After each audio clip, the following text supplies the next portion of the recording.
احکام ہیں، جتنے حکم ہیں، اس کی دو بنیادیں ہیں، وہ ان دو سے نکلے ہیں۔ نمبر ایک کتاب اللہ قرآن کریم، نمبر دو جناب نبی کریم حضور اکرم صلی اللہ علیہ وسلم کی سنت۔ اسلام کی بنیادیں کتنی ہیں؟ بولو اپنی زبان سے، کون کون سی؟ کہو کتاب اللہ، اللہ کی کتاب۔ نمبر دو تاجدار مدینہ آمنہ کے لال کی سنت صلی اللہ علیہ وسلم۔ اسلام کے جتنے حکم ہیں، یہ کلمہ، نماز، روزہ، زکوٰۃ، حج، نکاح، طلاق، خرید و فروخت، یہ جتنے احکام شریعت ہیں، روزہ، تراویح، یہ سب احکام کی بنیاد یا اللہ کا قرآن ہے یا میرے اور آپ کے نبی اور پیغمبر کی سنت ہے۔ یہ دو بنیاد، سرچشمہ یہ دو ہے۔ باقی تیسری چیز بھی ہے، وہ اجماع امت، اور چوتھی چیز ہے فقہا کا اجتہاد، مگر یہ دونوں تابع ہیں قرآن کے اور سنت، یہ کتاب اللہ کے اور سنت رسول اللہ کے تابع ہیں۔ امت کے علماء مجتہدین کا کوئی اتفاق، کوئی اجماع معتبر ہوگا جو قرآن اور سنت کی بنیاد پر ہوگا، اور مجتہد کا اجتہاد، قیاس، اس کی رائے وہی معتبر ہوگی جس کی بنیاد قرآن اور سنت میں ہو۔ تو اصل چیزیں دو ہیں، اپنی زبان سے کہو قرآن اور سنت، قرآن اور سنت، یہ دو بنیادیں۔ آپ کہیں گے مولانا ہم تو یہ بھی سنا کرتے ہیں کہ قرآن اور حدیث، میں نے لفظ حدیث بولا یا سنت بولا؟ سنت بولا، جبکہ کئی دفعہ کئی لوگ کہتے ہیں کہ اسلام کی بنیادیں دو ہیں، قرآن اور حدیث۔ میں نے قرآن اور حدیث نہیں کہا، کیا کہا؟ قرآن اور سنت۔ کیوں؟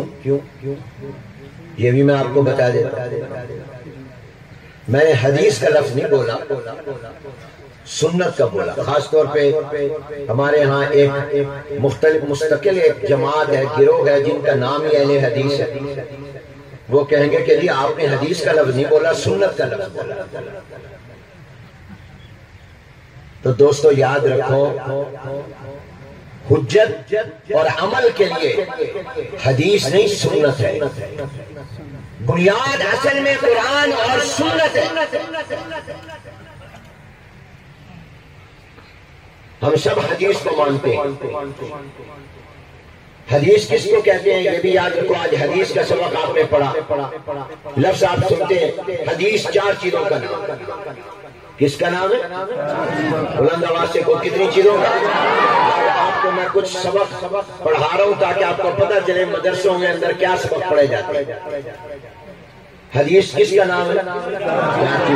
نمبر ایک، میرے اور آپ کے پیارے نبی تاجدار مدینہ حضور اکرم صلی اللہ علیہ وسلم نے جو کچھ اپنی زبان سے فرمایا اس کو حدیث کہتے ہیں۔ جو میرے نبی کی زبان سے نکلا وہ حدیث ہے۔ چنانچہ بخاری کی جو پہلی حدیث ہے انما الاعمال بالنیات، یہ حضور کی زبان مبارک سے نکلی ہے، یہ قولی ہے، یہ حضور کا فرمان ہے کہ تمام کاموں اور عملوں کا مدار نیت پر۔